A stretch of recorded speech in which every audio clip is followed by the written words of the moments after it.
The champions of free speech are scared of one interview.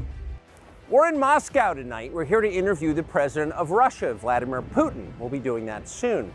As we know, former Fox News host Tucker Carlson is in Russia to interview Russian leader Vladimir Putin. And this news has rubbed mainstream liberal media, the White House, the EU, and Ukraine the wrong way. See this, he has been getting death threats of late. The European Union has proposed to impose travel restrictions on Carlson.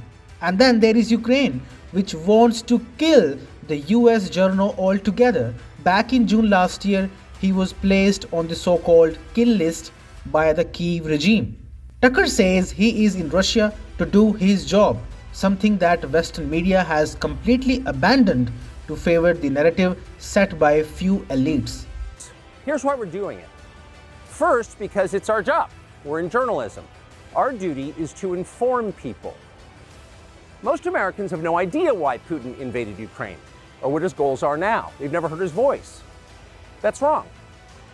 Americans have a right to know all they can about a war they're implicated in, and we have the right to tell them about it because we are Americans too. Freedom of speech is our birthright. You see, Putin is untouchable for US media and even social media platforms. In fact, YouTube had even banned an Indian news outlet, Vion, just for airing a speech by the Russian foreign minister. Their mantra is simple: block out everything Russia says, promote everything the West says. On one hand, Zelensky is invited to G7, to UN, to G20 and all sorts of crucial global gatherings. Росія має вивести всі свої війська та збройні формування з території України. On the other hand, all Russian news outlets have been banned in the EU and the US. In the latest alphabet inclines, Google has barred Russia's state-owned media outlet and other channels from receiving money for advertisements on their websites, apps and YouTube videos.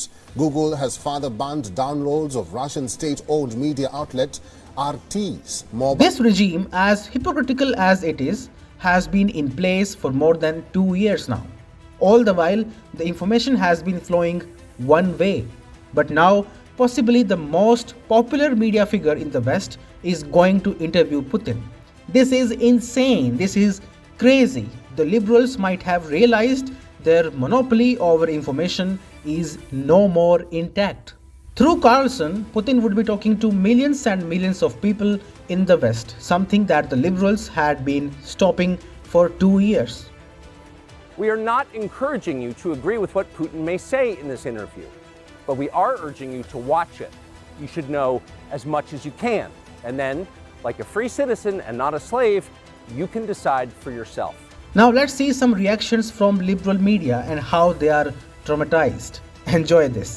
It is not just Donald Trump who is parroting Putin's lines. Tucker Carlson, who is, a band leader, if you will, for this faction of Republicans who are defeating these bills, was in Moscow. Tucker Carlson is in Moscow right now interviewing Vladimir Putin. Right. The first American, I'll say, journalist to interview Putin since the war in Ukraine began. What does that tell you about Tucker Carlson and right-wing media and also Vladimir Putin? Well, it shows me what I think we've all known. He's what's called a useful idiot. That's the sort of nonsense that Carlson is trying to justify this interview. This is Tucker Carlson a Putin pawn? Tucker loves Russia. Russia loves Tucker. Other journalists are blasting him for claiming no one else asked Putin for an interview. Not a single Western journalist has bothered to interview the president of the other country involved in this conflict, Vladimir Putin. That's a lie. Serious news outlets, including CNN, have requested Putin to interview. One interview is all it takes to set fire to their posterior. They are all upset now. They're upset how Carlson is able to exercise his freedom of speech just like they do. And that is why, even as Carlson is put on the kill list by Ukraine, the Biden White House has done nothing to get that reversed. How come Ukraine, which is a nation completely funded, armed and shored up by the US, is daring to declare an American citizen its enemy and to put him on the so-called kill list? This buffoonery I can only expect from Joe Biden. That's all for today. You are watching Outright. Don't forget to subscribe before you go.